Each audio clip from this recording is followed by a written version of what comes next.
Friends, જય માતાજી બધાને. સ્વાગત છે તમારું મારી ચેનલ વાઘેલાસ ખાના ખજાનામાં. ફ્રેન્ડ્સ, આજે આપણે એકદમ હેલ્ધી રેસીપી બનાવીશું. રેસીપી હેલ્ધી છે એનો મતલબ એ નથી કે રેસીપી ટેસ્ટી નથી. રેસીપી એકદમ મજેદાર છે, કેમ કે આપણે તેની અંદર ઘણા બધા શાકભાજીનો ઉપયોગ કર્યો છે, સાથે સાથે ઘણા બધા લોટનો પણ ઉપયોગ કર્યો છે, અને તેની અંદર 4 થી 5 ટીપા તેલનો ઉપયોગ કરીને આજની આ રેસીપી બનાવી છે, જેને તમે ખાઈને મહિનામાં 5 કિલો વજન ઘટાડી શકો છો. તો આટલી હેલ્ધી રેસીપી બનાવવાની શરૂઆત ચાલો આપણે કરી લઈએ. સૌથી પહેલાં અહીંયા મેં અડધી વાટકી જેટલા ધાણા, મરચાં, લસણ, આદું અને ડુંગળી લઈ લીધા છે. તમે ગાજર, કેપ્સિકમનો ઉપયોગ પણ કરી શકો છો. હવે મેં અહીંયા આ રીતનું ચોપર લીધું છે અને બધી જ વસ્તુ તેની અંદર એડ કરી એકદમ બારીક પીસી લેવાનું છે. આ પ્રોસેસ તમે મિક્સર જારમાં પણ કરી શકો છો. મેં અહીંયા એકદમ સરસ બધી જ વસ્તુને બારીક પીસી અને રેડી કરી લીધી છે. હવે આપણે બધા લોટને મિક્સ કરવા માટે એક મોટું બાઉલ લઈશું. તેની અંદર પોણી વાટકી ઘઉંનો રોટલી બનાવવાનો લોટ ઉમેરી દઈશું. પોણી વાટકી જેટલો જુવારનો લોટ પણ ઉમેરીશું. તેની સાથે 2 થી 3 ચમચી જેટલો અહીંયા બાજરીનો લોટ ઉમેરીશું અને 2 થી 3 ચમચી જેટલો અહીંયા મેં રાગીનો લોટ પણ ઉમેરી દીધો છે. તમે બીજા પણ લોટ અહીંયા ઉમેરી શકો છો. હવે બધા જ લોટને એકદમ સારી રીતે મિક્સ કરી લઈશું. તમે આ રીતે લોટ બનાવીને રાખશો તો રેસીપી બનાવવામાં વધારે ટાઈમ નહીં લાગે. જ્યારે પણ તમારે આ નાસ્તો બનાવવો હોય તો ફટાફટ નાસ્તો બનીને રેડી થઈ જાય છે. હવે લોટ એકદમ સારી રીતે મિક્સ થઈ ગયો છે, તેને સાઈડ પર મૂકી દઈશું. અને મેં અહીંયા 500 ગ્રામ દૂધી લઈ લીધી છે, તેને એકદમ સારી રીતે ધોઈ લીધી છે. હવે તેની આગળ પાછળનો ભાગ કાઢી અને તેને થોડી આપણે ચેક કરી લેવાની છે કે દૂધી કડવી તો નથી. દૂધી કડવી ના હોય પછી તેની આ રીતે છાલ રિમૂવ કરીશું.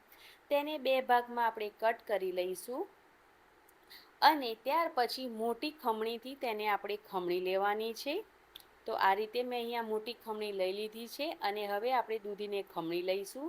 જો તમારી દૂધીમાં બીજ હોય તો તમારે બીજનો ભાગ હટાવી અને પછી આ દૂધીને છીણી લેવાની છે. અને જો તમારી દૂધી કૂણી હોય તો તમે બધી જ દૂધીને આ રીતે છીણી લઈ શકો છો. અહીંયા મેં બધી જ દૂધીને એકદમ સારી રીતે છીણી લીધી છે અને દૂધીનું છીણમાંથી આપણે પાણી પણ નથી કાઢવાનું. આ જ દૂધીનો ઉપયોગ આપણે કરી લેવાનો છે. હવે એક મોટું વાસણ લઈશું અને તેની અંદર છીણેલી દૂધી એડ કરી દેવાની છે. યાદ રાખવાનું છે કે દૂધી છીણીને તરત જ એડ કરી દેવાની છે, તેમાંનું પાણી આપણે બિલકુલ નથી કાઢવાનું. તો અહીંયા મેં દૂધી મોટા બાઉલમાં એડ કરી દીધી છે અને જે આપણે પીસેલી પેસ્ટ બનાવીને રેડી કરી છે તેને પણ તેની અંદર આપણે એડ કરી દેવાની છે. હવે થોડા મસાલા એડ કરીશું. તો તેમાં અડધી ચમચી જેટલો અહીંયા મેં અજમો હાથેથી આ રીતે ક્રશ કરીને એડ કર્યો છે, જેનો ટેસ્ટ આ નાસ્તામાં ખૂબ સરસ એવો આવે છે. તો અજમો તમારે જરૂરથી એડ કરવાનો છે. 1 ચમચી અહીંયા મેં ધાણા જીરું પાવડર એડ કર્યું છે અને 1 ચમચી જેટલો અહીંયા મેં પાઉંભાજી મસાલો એડ કર્યો છે. તમે તેની જગ્યા પર નોર્મલ ગરમ મસાલો કે પછી શાકભાજીનો જે મસાલો આવે છે તે પણ એડ કરી શકો છો. હવે મસાલાને દૂધી સાથે એકદમ સારી રીતે મિક્સ કરી લેવાનું છે. અને ફ્રેન્ડ્સ, અહીંયા હળદર પાવડર કે એવું કશું એડ નથી કર્યું. તમારે કરવો હોય તો તમે કરી શકો છો. હવે જે આપણે બધા જ લોટ મિક્સ કરીને રાખ્યા હતા તેમાંથી 1 વાટકી જેટલો લોટ આપણે આ જે દૂધી છે તેમાં એડ કરી દેવાનું છે. ત્યાર પછી આપણે એક બેટર બનાવીને રેડી કરવાનું છે. તો તેના માટે મેં અહીંયા છાશ લઈ લીધી છે. ના વધારે ખાટી કે ના વધારે મોળી એ રીતની અહીંયા મેં છાશ લીધી છે. તમે તેની જગ્યા પર છાશ અને દહીં બંને મિક્સ કરીને પણ બેટર બનાવી શકો છો, અથવા તો છાશ કે દહીં વગર પણ તમે પાણીથી પણ આ બેટર બનાવી શકો છો. પણ જો તમે છાશ કે દહીંનો ઉપયોગ કરશો તો જે આ નાસ્તો છે એ ખૂબ સરસ એવો થોડો ખાટો એવો રેડી થશે. એટલા માટે તો અહીંયા જે પ્રમાણે જરૂર લાગે એ પ્રમાણે છાશ ઉમેરતા જઈશું અને બેટર બનાવીને રેડી કરી લઈશું. એક સામટી આપણે છાશ નહીં ઉમેરીએ, નહીં તો બેટર છે એ વધારે પાતળું થઈ જશે. તો અહીંયા બેટર બનીને રેડી થઈ ગયું છે. ફ્રેન્ડ્સ, આપણે મીઠું નથી ઉમેર્યું. તો અહીંયા બેટર જ્યારે રેડી થઈ જાય પછી અહીંયા સ્વાદ પ્રમાણે મીઠું ઉમેરી દેવાનું છે. આશરે તમે મીઠું ઉમેરો તો અડધી ચમચી જેટલું મીઠું ઉમેરવાનું છે. તો અહીંયા બેટર બનીને રેડી થઈ ગયું છે. થોડા અહીંયા મેં સફેદ તલ એડ કર્યા છે એકદમ સરસ ક્રન્ચીનેસ માટે. તમે તેને સ્કીપ પણ કરી શકો છો. તેને પણ એકદમ સારી રીતે આપણે મિક્સ કરી લઈએ. તો અહીંયા આ રીતનું આપણે બેટર બનાવીને રેડી કરવાનું છે. એકદમ મીડિયમ થિકનેસવાળું બેટર બનાવીને રેડી કરવાનું છે. તો ફ્રેન્ડ્સ, બેટર બનીને રેડી થઈ ગયું છે. તો ચાલો હવે આપણે તેમાંથી નાસ્તો બનાવી લઈએ. તો અહીંયા મેં તવો પહેલેથી ગરમ કરી લીધો છે. હવે તેની ઉપર ખાલી આપણે તેલ આ રીતે સ્પ્રિંકલ કરવાનું છે, જેથી આપણો નાસ્તો તળીએ ચોંટે નહીં. એટલા માટે ગેસની ફ્લેમ છે તેને આપણે મીડિયમ પર રાખવાની છે. તેલથી એકદમ તવો ગ્રીસ થઈ જાય પછી તેમાં 2 ચમચા જેટલું આપણે બેટર એડ કરી દેવાનું છે અને તેને આ રીતે એકદમ હળવા હાથે આપણે ફેલાવી દેવાનું છે. આરામથી બેટર ફેલાઈ જાય છે. તો અહીંયા મીડિયમ થિકનેસવાળા પણ તમે આ નાસ્તા બનાવીને રેડી કરી શકો છો, અથવા તો એકદમ પાતળું પણ તમે બેટર ફેલાવી શકો છો. પણ જો તમે બહુ પાતળું બેટર કરશો તો આ નાસ્તો તૂટી જશે.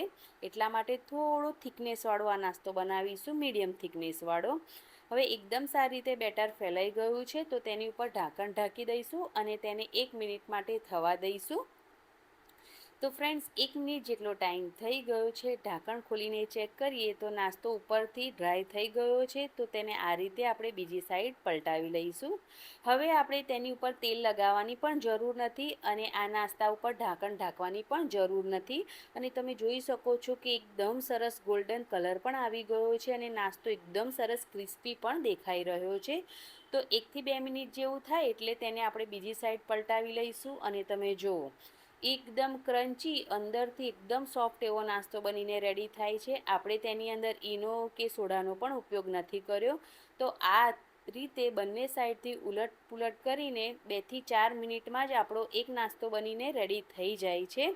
તો આ રીતે નાસ્તો બનીને રેડી થઈ ગયો છે. તેને તવા પરથી આપણે નીચે ઉતારી લઈએ અને આ જ રીતે થોડો તવો ગ્રીસ કરી અને બીજી બધી જ નાસ્તા આપણે બનાવી અને રેડી કરી લઈએ. તો મેં આ જ રીતથી બાકીના બચેલું જે બેટર છે તેમાંથી બધો જ જે નાસ્તો છે તેને બનાવીને રેડી કરી લીધો છે. નાસ્તો ઉપરથી એકદમ ક્રિસ્પી અને ગોલ્ડન કલરનો બનીને રેડી થાય છે અને અંદરથી એકદમ સોફ્ટ. તો અહીંયા મેં આ જ રીતથી બધા જ નાસ્તા બનાવીને રેડી કરી લીધા છે. તો ફ્રેન્ડ્સ, આ નાસ્તો એકદમ હેલ્ધી છે. તમે આ નાસ્તો ખાઈને તમારું વજન પણ ઉતારી શકો છો અને આની સાથે તમે ચા પણ લઈ શકો છો અથવા તો ટોમેટો કેચઅપ સાથે પણ આ નાસ્તાને એન્જોય કરી શકો છો. તો ફ્રેન્ડ્સ, આજની આ રેસીપી જોઈ અને તમને મારી મહેનત થોડી પણ પસંદ આવી હોય તો પ્લીઝ મારી ચેનલને સબસ્ક્રાઈબ કરજો. આ વિડીયોને લાઈક અને હાઈક જરૂરથી કરજો અને આ રેસીપીને ફ્રેન્ડ્સ અને ફેમિલી મેમ્બરમાં જરૂરથી શેર કરી દેજો. તો આવી જ એક અવનવી રેસીપી સાથે ફરી મળીશું. ત્યાં સુધી આવજો.